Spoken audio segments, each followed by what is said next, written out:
গণসংযোগের আমাদের এই আসনের ধানের শীষ বিএনপির মনোনীত ধানের শীষ মার্কায় যিনি প্রার্থী জনাব আজহারুল ইসলাম মান্নান আমাদের মাঝে উপস্থিত রয়েছেন, যিনি আজকের এই গণসংযোগের মধ্যমণি হিসেবে এই 6 নম্বর ওয়ার্ড এবং 10 নম্বর ওয়ার্ডের গণসংযোগে অংশগ্রহণ করবেন। এছাড়াও আমরা জেলা বিএনপি নেতৃবৃন্দ, বিভিন্ন থানা বিএনপি নেতৃবৃন্দ, এই ওয়ার্ড বিএনপি নেতৃবৃন্দ, অন্যান্য ওয়ার্ড বিএনপি নেতৃবৃন্দ, অঙ্গ সংগঠনের নেতৃবৃন্দ এবং আমাদের অসংখ্য মা ও বোনেরা উপস্থিত রয়েছেন, সাংবাদিক ভাইয়েরা উপস্থিত রয়েছেন। সবাইকে আমার সালাম, আসসালামু আলাইকুম ওয়া রাহমাতুল্লাহি ওয়া বারাকাতুহু। আপনারা জানেন, আমি আমাদের মা বোনদের উদ্দেশ্যে দু একটি কথা বলব যে আপনারা জানেন যে আমাদের নেতা, আমাদের অভিভাবক এবং আমরা সম্ভাব্য এই নির্বাচনে আমরা যেটা মনে করি বা দেশবাসী যেটা মনে করে যে এই নির্বাচনে ধানের শীষ সংখ্যাগরিষ্ঠ আসনে বিজয় লাভ করবে এবং আগামী দিনে তারেক রহমান বাংলাদেশের প্রধানমন্ত্রীর দায়িত্ব বুঝে নেবেন।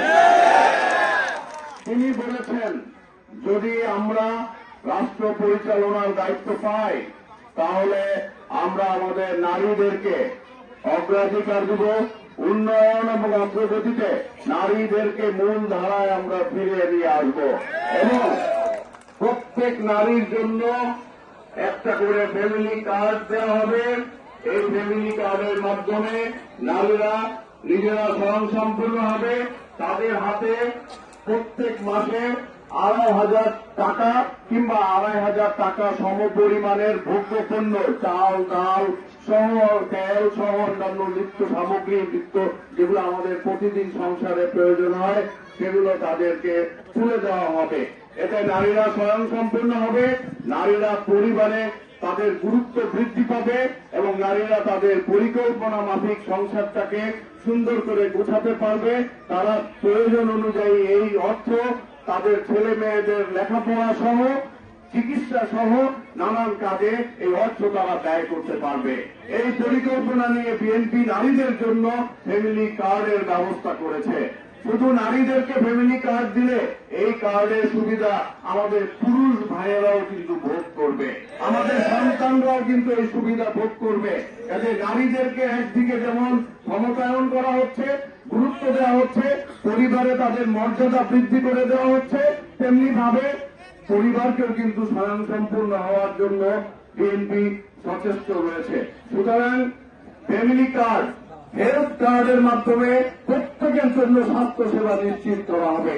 যারা কৃষি কাজ করে, এদেশে যেহেতু কৃষকের সংখ্যা বেশি, কৃষি কাজ যারা করে তাদের জন্য কৃষি কার্ড তাদেরকে দেওয়া হবে। এইভাবে প্রত্যেক মানুষকে একটা সরকারি সুযোগ সুবিধার আওতায় নিয়ে আসা হবে। সুতরাং আপনারা দয়া করে বিএনপিকে যদি আগামী নির্বাচনে সরকার পরিচালনা করার সুযোগ দেন এবং আজহারুল ইসলাম মান্নান ভাইকে যদি ধানের শীষ মার্কায় বিজয়ী হওয়ার সুযোগ দেন, তাহলে এই সুবিধা কিন্তু আপনারাই পরবর্তীতে ভোগ করতে পারবেন। বিএনপি অতীতের সরকার যে দুর্নীতি এবং দুঃশাসন চালু করে গেছে, সেই দুর্নীতি এবং দুঃশাসন মুক্ত বাংলাদেশ গঠনের জন্য আগামী নির্বাচনে তারেক রহমানকে প্রধানমন্ত্রী হিসেবে যদি আমরা নির্বাচিত করতে পারি, দায়িত্ব দিতে পারি, তাহলে বাংলাদেশ থেকে দুর্নীতি এবং দুঃশাসন দূর হবে এবং একটি প্রকৃত ন্যায় বিচার শাসন ব্যবস্থা বাংলাদেশের মাটিতে ফিরে আসবে। সেই সঙ্গে সঙ্গে অতীত সরকারের যারা দুর্নীতি এবং দুঃশাসনের সঙ্গে জড়িত ছিল তাদেরকে বিচারের আওতায় এনে জনগণের যে কষ্টার্জিত অর্থ তারা বিদেশে পাচার করেছে, সেই পাচারকৃত অর্থ বাংলাদেশে ফিরিয়ে এনে বাংলাদেশের মানুষের খাদ্য উন্নয়নে সেই টাকা খরচ করা হবে। সুতরাং এই পরিকল্পনা বাস্তবায়নে আপনারা অবশ্যই বিএনপির পাশে থাকবেন, ধানের শীষের পাশে থাকবেন, আজহারুল ইসলাম মান্নান ভাইয়ের পাশে থাকবেন, এই আহ্বান জানিয়ে এবং আজকের এই গণসংযোগে আপনাদের সকলের উপস্থিতি আমি কামনা করি। সকলে আমরা আস্তে আস্তে হাঁটবো, মা বোনেরাও আমাদের পেছনে বা সামনে